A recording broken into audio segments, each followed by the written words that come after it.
ഏതായാലും well prepared സ്ക്രിപ്റ്റാണ്. ഒരേ രാഗം, താളം, ഒരേ ഭാവം, ഒരു അപശ്രുതിയും ഇല്ലാത്ത കോറസ്. സത്യം പറഞ്ഞാൽ ഇക്കാര്യത്തിൽ കമ്മികളെ സമ്മതിച്ചേ പറ്റൂ. മൈലപ്ര സ്കൂളിനെ പ്രതിനിധീകരിച്ച ഈ സ്കൂൾ യുവജനോത്സവത്തിൽ മോണോ ആക്ടിന് 1ാം സമ്മാനം നേടിയ 2ാം സീസറമ്മയുടെ അഭിനയ മികവ് സൂപ്പർ. പണ്ട് ഇതുപോലെ കേരള രാജാവിനെ ഇൻഡിഗോ ഫ്ലൈറ്റിനകത്ത് വെച്ച് വധിക്കാൻ ശ്രമിച്ചെന്നും പറഞ്ഞ് അമ്മയുടെ ചിറ്റപ്പൻ ഇൻഡിഗോ ഫ്ലൈറ്റ് പോലും ബഹിഷ്കരിച്ചു. പക്ഷേ അന്ന് കാട്ടിയ ആ പൊറാട്ട് നാടകം മുന്നോട്ട് കൊണ്ടുപോയില്ല. കൊണ്ടുപോയാൽ നാറുമെന്ന് കണ്ട് കേസ് മാറ്റിവെച്ച് കളിച്ചു.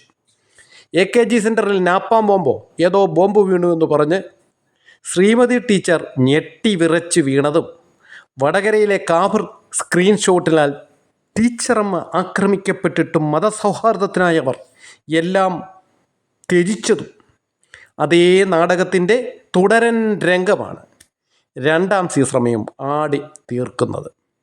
പക്ഷേ ഇതുകൊണ്ടൊന്നും കുറുവാ സംഘം ഇത്തവണ രക്ഷപ്പെടില്ല. പ്രതിഷേധിച്ച 4 or 5 പിള്ളേർ മന്ത്രിയുടെ പരിസരത്ത് പോലും വന്നിട്ടില്ല. മന്ത്രിയാണ് ആക്രോശിച്ചുകൊണ്ട് അവരുടെ നേർക്ക് പാഞ്ഞെടുക്കുന്നത്. അവരെ തടഞ്ഞു വച്ചിരിക്കുന്നത് പോലീസും. ഒറ്റക്കാരിയേ പറയാനുള്ളൂ, അപ്പുക്കുട്ട ഓവറാക്കി ചളമാക്കരുത്. ഈ കണ്ണൂരിൽ വെച്ച് തന്നെയാണ് പണ്ട് ഒരു മുഖ്യമന്ത്രി ഉമ്മൻചാണ്ടിയുടെ തലയെറിഞ്ഞു പൊട്ടിച്ച് കമ്മിക്കൂട്ടങ്ങൾ. എന്നിട്ടാണ് ഈ ആഭാസ നാടകം ഇവിടെ ആടുന്നത്. കഷ്ടം.